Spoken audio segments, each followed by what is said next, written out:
Ternyata setelah aku mengadaptasi gaya hidup minimalis, aku jadi bisa nyimpen uang loh. Lebih banyak keuntungan yang aku dapatkan setelah aku menjalani gaya hidup minimalis dibanding dulu sebelum aku mengenal gaya hidup minimalis. Apa yang gak ngabisin energi dan juga gak ngabisin waktu untuk beresin rumah, apalagi untuk beresin dan bersihin barang-barang yang sebenarnya kita gak nikmatin.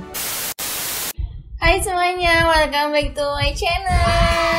Selamat bisa ketemu kalian lagi hari ini. Apa kabar kalian semuanya? Aku harap kabar kita dalam keadaan sehat dan baik selalu. Buat kalian yang baru pertama kali nonton video aku, salam kenal. Nama aku Devi. Aku suka buat video tentang gaya hidup minimalis dan juga tentang budgeting. Dan buat kalian teman-teman online yang setia yang selalu nonton video aku setiap minggunya, thank you banget udah hadir lagi di video hari ini. Jadi di video hari ini aku akan bahas tentang gaya hidup minimalis. Kenapa atau alasan apa yang bikin aku itu mencoba gaya hidup minimalis. Dan sebenarnya ini juga bisa mungkin jadi inspirasi untuk kalian yang mungkin baru pertama kali dengar tentang gaya hidup minimalis atau baru mau coba tentang gaya hidup minimalis. Alasan-alasan ini mungkin bisa membuat kalian bertambah yakin untuk mencoba gaya hidup minimalis. Jadi kalau gitu tanpa berlama-lama lagi, let's get started.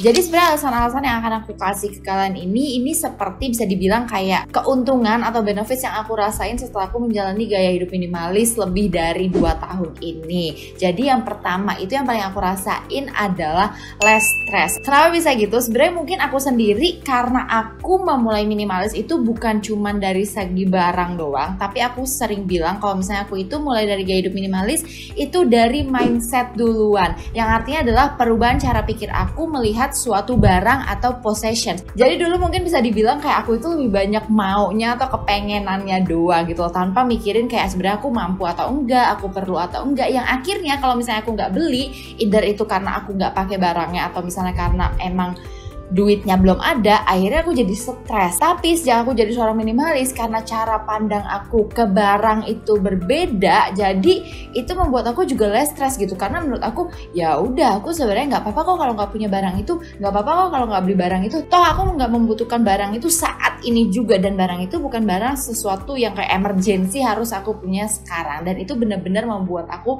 less stress. Alasan yang kedua berhubungan dengan alasan yang pertama tadi, karena cara pandang aku terhadap suatu barang atau possessions itu sudah berubah, artinya aku nggak gampang untuk ngikutin keinginan aku membeli suatu barang. Akhirnya aku mendapatkan keuntungan, yaitu adalah lebih hemat atau tidak membuang-buang uang. Makanya aku sering bilang bahwa sebenarnya aku itu bisa budgeting karena gaya hidup minimalis. Dan sebenarnya aku tuh dari dulu udah lama banget nyoba budgeting tapi tidak pernah berhasil. Karena ya itu menurut aku, karena mindset aku atau cara pikir aku itu nggak berubah. Tapi sejak jadi seorang minimalis, karena aku berubah cara mindsetnya, jadi otomatis merubah cara aku menggunakan uang juga. Yang akhirnya aku baru sadar ternyata sejak aku mengadaptasi gaya hidup minimalis, aku jadi bisa nyimpen uang loh. Ternyata aku jadi bisa nabung gitu, karena nggak banyak hal yang mau aku beli setelah menjalani gaya hidup minimalis. Buat kalian yang belum subscribe di channel aku, klik dulu tombol subscribe-nya dan jangan lupa nyalain tombol notifikasinya supaya kalian gak ketinggalan kalau misalnya aku upload video yang baru.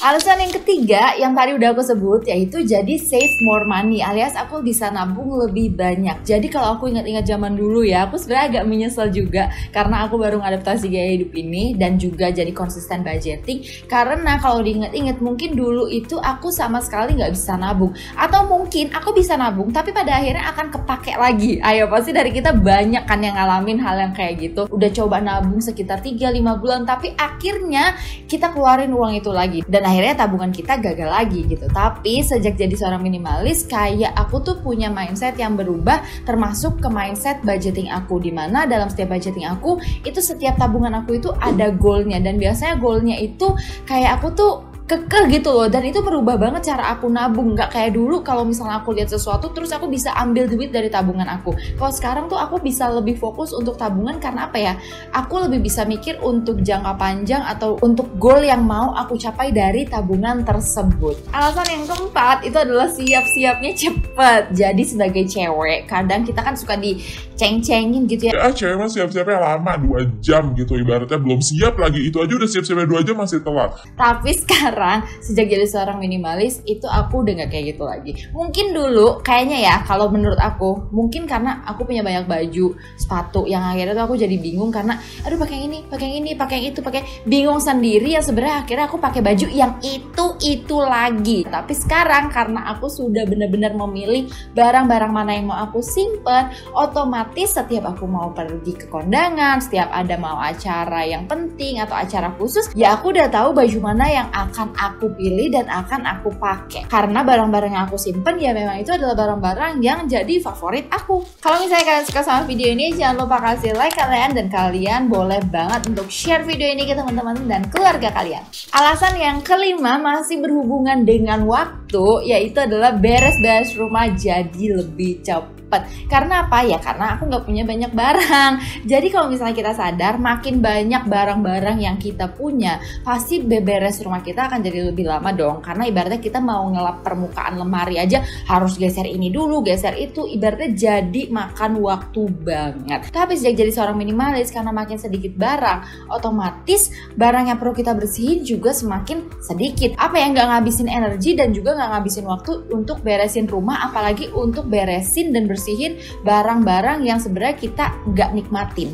Alasan yang keenam, dengan aku punya lebih sedikit barang, akhirnya barang-barang yang aku simpan itu kan barang-barang yang memang aku suka kan. Yang membuat barang-barang tersebut adalah barang-barang yang memang aku bener-bener enjoy atau bener-bener menikmati karena punya barang tersebut. Karena kata orang, banyak nih yang bilang bahwa dari baju yang kita punya itu kita tuh cuma pakai sekitar 20%, alias kita sebenarnya cuma pakai baju yang itu lagi. Sisanya itu adalah baju-baju atau pakaian yang kita sebenarnya beli cuman karena lucu, trendy, atau misalnya karena ya sekedar lapar mata doang. Kadang kan kita mikir bahwa yaudah deh beli aja yang murah karena ibaratnya tuh bentuknya sama, ininya sama. Padahal sebenarnya kita tuh pengennya yang asli, atau ibaratnya kita tuh pengennya barangnya yang harganya tuh lebih mahal. Tapi karena kita maksa, akhirnya ya udah kita beli aja barang yang murah. Padahal sebenarnya kita nggak terlalu suka. Nah sekarang aku lebih milih untuk udah nggak apa-apa, sabar aja. Lebih baik aku nyimpan duit, nabung untuk bener-bener beli barang yang aku suka. Alasan yang ketujuh adalah more space, alias lebih banyak tempat kosong. Nah sebenarnya ini kan nyambung-nyambung aja ya. Makin kita punya sedikit barang, ya otomatis kita makin punya tempat yang lega. Dan kadang di waktu sekarang ini yang kebanyakan dari kita itu kerja dari rumah, sekolah dari rumah, semua serba dari rumah, itu kita perlu banget tempat atau area yang bersih, yang luas, yang gak banyak clutter, yang rapi, supaya bisa lebih fokus gitu ya. Jadi mungkin buat teman-teman nih yang baru mau coba gaya hidup minimalis, ini adalah saat yang tepat menurut aku untuk kalian coba gaya hidup minimalis, karena kita banyak menghabiskan waktu di rumah. Jadi ibaratnya kita lebih tahu nih sebenarnya di rumah kita tuh punya barang apa aja sih. Jangan-jangan di rumah kita ini banyak clutter yang sebenarnya kita tidak pakai atau tidak butuhkan. Alasan yang ke-8 yaitu adalah aku bisa mengembangkan potensi diri aku di bidang yang lain gitu loh. Salah satunya adalah bikin video ini. Jadi aku nggak pernah nyangka bahwa aku sebenarnya bisa bikin video, aku berani ngomong depan kamera kayak gini, aku bisa ngedit video, dan aku bisa bernegosiasi.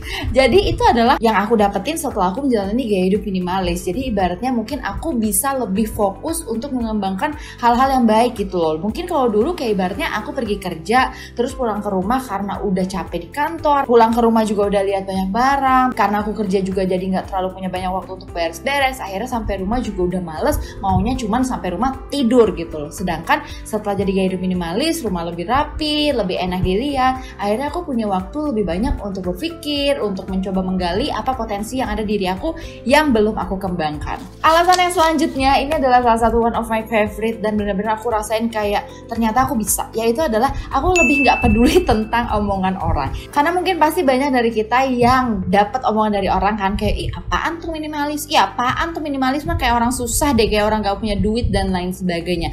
Dulu pasti aku tuh bakal mikirin, karena aku tuh orangnya kayak overthinking gitu loh, kayak iya ya gara-gara baju aku mungkin ini doang, aku mungkin terlalu frugal, atau mungkin orang-orang lihat aku pelit. Tapi makin aku kesini gitu ya, makin aku lama mendalami gaya hidup minimalis, itu aku makin ngerasa bahwa toh gaya hidup minimalis ini aku yang ngejalanin, dan aku tidak merugikan orang dengan menjalani gaya hidup minimalis ini. Bahkan aku merasa ngerasa lebih banyak keuntungan yang aku dapatkan setelah aku menjalani gaya hidup minimalis dibanding dulu sebelum aku mengenal gaya hidup minimalis. Dan ini berhubungan dengan alasan yang selanjutnya, yaitu adalah comparing ourselves atau membandingkan diri kita dengan orang lain.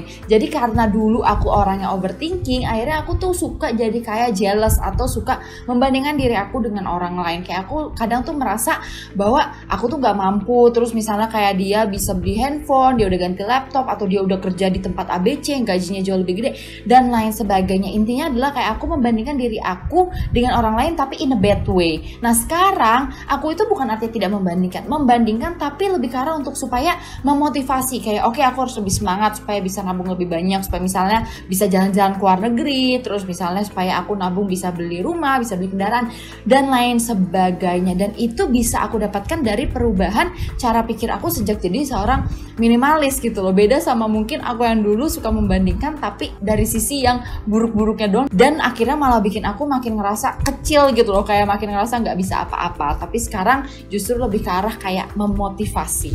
Alasan yang ke-11 ini adalah boost productivity. Jadi menurut aku dari sekian alasan yang sudah aku sebut tadi, akhirnya itu akan membuat kita lebih produktif. At least aku sendiri yang ngerasa. Makanya aku ngerasa sejak aku jadi seorang minimalis, aku tuh ya bisa mengembangkan potensi-potensi yang belum aku tahu sebelumnya gitu loh. Jadi contoh paling gampangnya itu kayak misalnya kalau sekarang ini kita lagi kerja dari rumah, pasti lingkungan kita itu benar-benar berpengaruh banget sama cara kita kerja. Kalau misalnya kita kerja di ruangan yang berantakan, nggak rapi, kotor gitu ya, pasti kerja kita juga nggak nyaman. Beda sama mungkin kalau kita punya meja kerja yang rapi, lingkungan sekitar tempat kerja kita atau ruangan kerja di rumah kita itu bersih, rapi juga, itu pasti akan membuat kerja kita itu lebih produktif. Kalian setuju gak sih? Kalau misalnya kalian setuju, tulis di kolom komentar di bawah. Nah ini adalah alasan terakhir kenapa aku jadi seorang minimalis sampai sekarang. Karena aku mau menjadi contoh untuk generasi selanjutnya. Kenapa sih aku bilang kayak gitu? Karena menurut penelitian, waktu itu aku pernah baca tentang shopaholic atau tentang shopping addict ya. Dan ternyata salah satu faktornya dibilang bahwa shopping addict itu bisa terjadi sejak dari kecil. Misalnya aja nih, orang tuanya itu dari kecil dikit-dikit kalau misalnya ngasih reward itu dalam bentuk barang. Misalnya anak ini nggak mau makan, terus misalnya kita bilang udah ayo makan yuk, kalau misalnya kamu mau makan makanannya habis, mau makan sayur, nanti mama beliin mainan yang baru gitu ya. Terus misalnya udah masuk di usia sekolah, kita kasih iming-iming, nanti kalau misalnya kamu ranking 1 nanti mama kasih tas baru atau sepatu baru. Intinya semua reward atau semua apresiasi kita itu dikasih dalam bentuk barang. Nah hal tersebut itu bisa jadi nanti saat dia besar itu dia bisa jadi shopping addict. Ini bukan suatu hal yang pasti, tapi dibilang di studi itu bahwa salah satu kemungkinan kenapa orang jadi shopping addict. Jadi ibaratnya di pikiranku, kalau misalnya kita sebagai orang tua itu jadi seorang minimalis, pasti kan kita punya cara yang berbeda untuk mengapresiasi anak-anak kita dan generasi kita selanjutnya. Jadi ibaratnya dari kecil mereka itu sudah dididik bahwa nggak semua hadiah atau reward itu dalam bentuk barang, tapi bisa juga misalnya dalam bentuk pengalaman, dalam bentuk pujian, dalam bentuk menghabiskan waktu sama-sama. Masih banyak hal-hal lain yang bisa kita jadikan reward selain barang. Jadi itu salah satu yang mau aku ajarkan untuk generasi aku selanjutnya nanti. Jadi itulah 12 alasan kenapa aku menjadi seorang minimalis sampai sekarang sudah 2 tahun lebih menjelang 3 tahun. Buat teman-teman mungkin yang mau share pengalaman kalian atau alasan kalian juga kenapa jadi seorang minimalis, bisa tulis di kolom komentar bawah biar kita bisa sama-sama belajar. Kalau gitu segitu aja video aku hari ini. Semoga video ini bisa membantu dan menginspirasi kalian, dan sampai ketemu di video selanjutnya. Bye bye.